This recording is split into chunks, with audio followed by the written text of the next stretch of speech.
جس سے واضح ہوتا ہے کہ یہ محض نجی سرمایہ کاری نہیں بلکہ ایک ریاستی منصوبہ ہے جو چین نے تشکیل دیا ہے۔ برطانوی پارلیمان میں اس زمین کی خریداری پر سخت بحث ہوئی تھی۔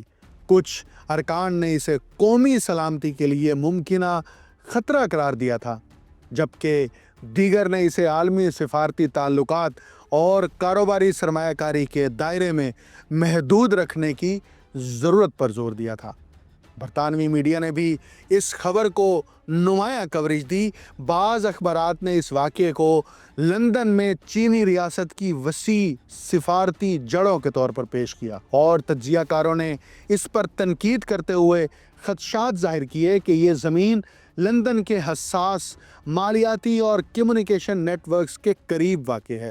اصل میں یہ زمین ڈیلنسی اور LRC گروپ کے زیر ملکیت تھی، جنہوں نے اسے 2010 میں کراؤن اسٹیٹ سے خفیہ یعنی آف مارکیٹ ڈیل کے ذریعے خریدا تھا۔ ڈیلنسی ایک برطانوی ریئل اسٹیٹ انویسٹمنٹ اور ڈیولپمنٹ کمپنی ہے جس نے لندن میں بڑے پروجیکٹس جیسے ایسٹ ویلیج اور ہیئر ایسٹ کیمپس مکمل کیے ہیں، جبکہ LRC گروپ یورپ میں کمرشل اور رہائشی ریل اسٹیٹ میں سرمایہ کاری اور اثاثہ نظم و نسق میں مہارت رکھتا ہے۔ ڈیلنسی اور LRC نے بعد میں اس زمین پر ایک مشترکہ منصوبہ بنایا تاکہ اسے دوبارہ ترقی دی جا سکے، اور زمین کی یہ فروخت کراؤن اسٹیٹ کی عمومی حکمت عملی کے تحت ہوئی، جس میں عوامی اثاثوں کو نجی ڈیولپرز کو فروخت کر کے سرمایہ بحال کیا جاتا رہا ہے۔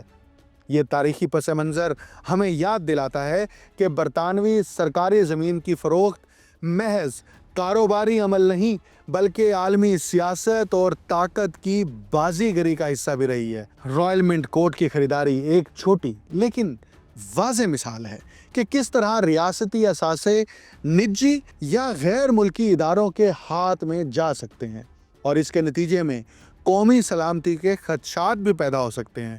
یہی وہ خاکہ ہے جس پر آج چین لندن میں اپنا سب سے بڑا یورپی سفارتی مرکز قائم کرنے کی کوشش کر رہا ہے، اور برطانوی حکومت اب بھی فیصلہ کرنے میں محتاط نظر آ رہی ہے۔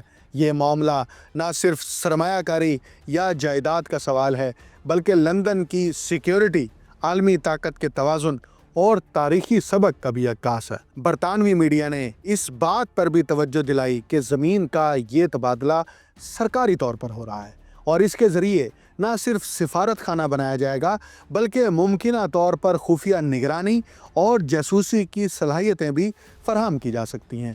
پارلیمانی مباحث میں بعض اراکین نے واضح کیا کہ یہ اقدام لندن کی سیکیورٹی اور قومی مفادات کے لیے خطرہ ہے، کیونکہ رائل منٹ کوٹ کی جگہ لندن کے مالیاتی نیٹ ورک اور مرکزی کمیونیکیشن لائنز کے انتہائی قریب ہے، اور کوئی بھی بڑی ریاست اس طرح کے حساس مقام پر اپنے سفارتی مراکز قائم کرنے سے قبل قومی سیکیورٹی کے خدشات کو نظر انداز نہیں کر سکتی۔ مجوزہ کمپلیکس کے سائز، ڈیزائن اور مقام نے پہلے ہی سیکیورٹی اداروں کو بے چین کر رکھا ہے، کیونکہ یہ سرمایہ کاری کی دنیا سے جڑے فائبر آپٹک نیٹ ورک کے اتنے قریب ہے کہ ڈیجیٹل جاسوسی کے امکانات کو نظر انداز کرنا ناممکن ہے۔ ماہرین کا کہنا ہے کہ چین کی ٹیکنالوجیکل اسٹیٹ کرافٹ ایسے مواقع کو ضائع نہیں کرتی۔ انہی خدشات کے دوران حال ہی میں چین کے لیے جاسوسی کے الزام میں گرفتار 2 افراد کے خلاف مقدمہ اچانک ختم کر دیا گیا، جس سے معاملہ مزید دھندلا ہو گیا ہے۔ کراؤن پروسیکیوشن سروس نے پارلیمانی محقق کرسٹوفر کیش اور محقق کرسٹوفر بیری کے خلاف الزامات واپس لے لیے، جبکہ دونوں افراد مسلسل الزامات کی تردید کرتے ہیں۔ لیکن کیس کا یوں اچانک ختم ہو جانا خود برطانوی اداروں کی شفافیت پر سوال اٹھاتا ہے۔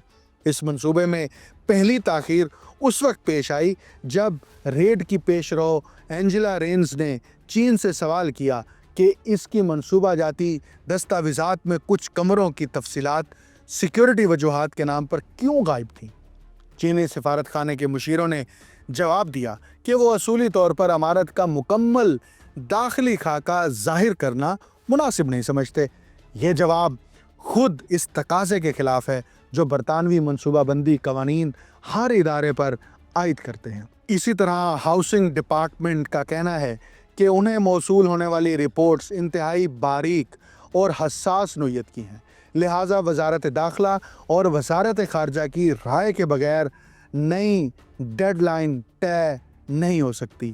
مجوزہ چینی کمپلیکس میں 200 ملازمین کے لیے رہائش، دفاتر، ایک وسیع تہہ خانہ اور ایک سرنگی راستہ شامل ہے جو ایمبیسی ہاؤس کو دوسری عمارت سے جوڑے گا، ایک ساخت جو بظاہر سفارتی عمارت سے زیادہ ایک محفوظ آپریشن سینٹر کی جھلک دکھائی دیتی ہے۔ چینی سفارت خانہ مسلسل دعویٰ کرتا ہے کہ یہ نیا کمپلیکس چین اور برطانیہ کے باہمی فائدہ مند تعلقات کو مضبوط کرے گا۔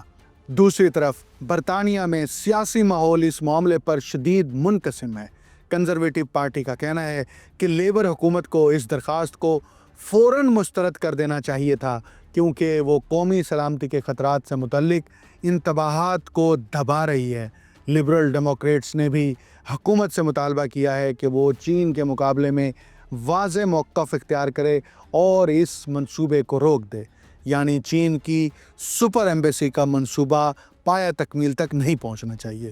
اسی طرح برطانیہ کی خفیہ ایجنسی MI5 کے سربراہ نے اپنے سالانہ خطاب میں کہا کہ چینی ریاستی عناصر برطانیہ کے لیے روزانہ کی بنیاد پر خطرہ ہیں، جبکہ بورس جانسن کے سابق مشیر ڈومنک کمنگز نے تو یہاں تک کہا کہ MI5 اور MI6 نے انہیں خبردار کیا تھا کہ چین سفارت خانے کے نیچے ایک جاسوسی مرکز بنانے کی کوشش میں ہے۔ ان کے مطابق اس عمارت کی اجازت دینا انتہائی خطرناک فیصلہ ہوگا۔ یہ صورتحال برطانیہ کے لیے نہ صرف داخلی سلامتی کا مسئلہ ہے بلکہ اس کی اس عالمی حیثیت کا بھی امتحان بن چکی ہے جو کبھی برٹش امپائر کی صورت میں دنیا پر راج کرتی تھی۔ آج اسی لندن میں ایک ابھرتی طاقت چین اپنا سب سے بڑا یورپی سفارتی مرکز قائم کرنا چاہتی ہے، اور سوال یہ ہے کہ کیا برطانیہ آج بھی اپنے مستقبل کی سمت خود طے کر رہا ہے یا عالمی طاقتوں کے اسٹریٹجک دباؤ کے رحم و کرم پر ہے؟ تاریخ کی ستم ظریفی یہ ہے کہ جس برطانیہ کو آج لندن کے دل میں چینی سپر ایمبیسی کے ممکنہ جاسوسی نیٹ ورک پر شدید تشویش ہے، اسی برطانیہ نے کبھی برِ صغیر میں قدم رکھنے کے لیے بالکل یہی طریقہ استعمال کیا تھا۔ ایسٹ انڈیا کمپنی نے تجارت کے بہانے ساحلی کوٹھیوں، گوداموں، فیکٹریوں اور سفارتی ایجنسیوں کا جال بچھایا جو بظاہر کپڑے، مسالے اور نمک کی خرید و فروخت کے مراکز تھے، لیکن حقیقت میں وہ جاسوسی، معلومات اکٹھی کرنے اور مقامی طاقتوں کو کمزور کرنے کے خفیہ مراکز تھے۔ کمپنی کے ایجنٹس تاجروں کا روپ دھارے حکمرانوں کے درباروں تک رسائی حاصل کرتے، لشکروں کی تعداد، مالیاتی نظام، خاندانی تنازعات اور سیاسی کشمکش کا ڈیٹا لندن پہنچاتے، پھر انہی کمزوریوں کو بنیاد بنا کر سازشیں تیار کی جاتی۔ اس طرح کاروبار کے نام پر آنے والی کمپنی آہستہ آہستہ برِ صغیر کی سیاسی تقدیر پر قابض ہوتی گئی۔ یہی وہ ماڈل تھا جس نے 1857 تک پورے خطے کو سامراجی غلامی میں جکڑ دیا۔ اس لیے بعض ماہرین کا موقف ہے کہ تاریخ بیماریوں کی طرح خود کو دہراتی ہے، صرف کردار بدل جاتے ہیں، طریقے نہیں بدلتے۔ آج چین بھی لندن میں جو کچھ کرنے کی کوشش کر رہا ہے، اس کی ساخت، مشکوک نقشے، خفیہ سرنگیں اور سیکیورٹی وجوہات کے نام پر معلومات چھپانا انہی پرانی سامراجی تکنیکیوں سے مشابہ دکھائی دیتا ہے جن کا اصل موجد خود برطانیہ تھا۔